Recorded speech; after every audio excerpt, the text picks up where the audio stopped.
Congress operation Akarsh కొనసాగుతోంది. BRS MLA బండ్ల కృష్ణమోహన్ రెడ్డి కాంగ్రెస్ లో చేరారు. సీఎం రేవంత్ దీప్ దాస్ మున్షి సమక్షంలో కాంగ్రెస్ లో చేరారు కృష్ణమోహన్ రెడ్డి. బీఆర్ఎస్ నుంచి 7వ ఎమ్మెల్యే కాంగ్రెస్ లో జాయిన్ అయ్యారు. ఇక 8 మంది బీఆర్ఎస్ ఎమ్మెల్యేలు కాంగ్రెస్ లో చేరే అవకాశం ఉంది. నిన్న కృష్ణమోహన్ రెడ్డి చేరికను వ్యతిరేకించిన సరితా తిరుపతయ్యకు సీఎం రేవంత్ రెడ్డి నచ్చజెప్పారు. ఆమెకు తెలంగాణ మహిళా కాంగ్రెస్ అధ్యక్షురాలు పోస్టు ఇచ్చే అవకాశం ఉంది.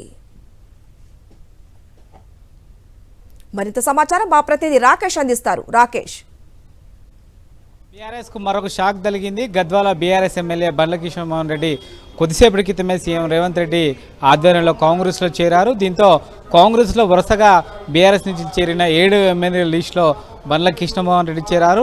మరికొంతమంది కూడా బీఆర్ఎస్ నుంచి చేరే అవకాశం ఉన్నట్టుగా కాంగ్రెస్ నేతలు చెప్తా ఉన్నారు. 7 లేదా 8 మంది నేతలు రేపు లేదా ఎల్లుండి జాయిన్ అయ్యే అవకాశం ఉన్నట్టుగా ఆ పార్టీ నేతలు చెప్పుకొస్తున్నారు. అసెంబ్లీ సమావేశాల నాటికి బీఆర్ఎస్ ఎల్పీ విలీనం చేసుకోవడం టార్గెట్గా ఈ ఆపరేషన్ ఆకర్ష్ కొనసాగుతూ ఉంది.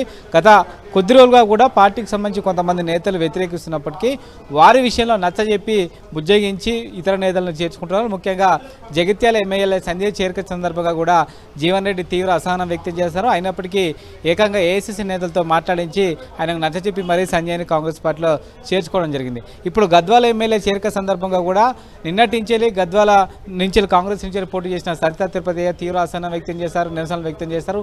అయినప్పటికీ సీఎం పిలిపించుకొని మరీ వాళ్ళకి నచ్చజెప్పి ఇతర పార్టీ ఎమ్మెల్యేలను చేర్చుకుంటున్నారు.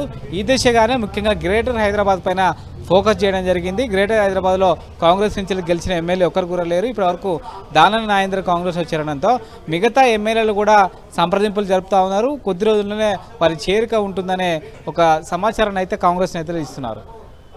Thank you Rakesh.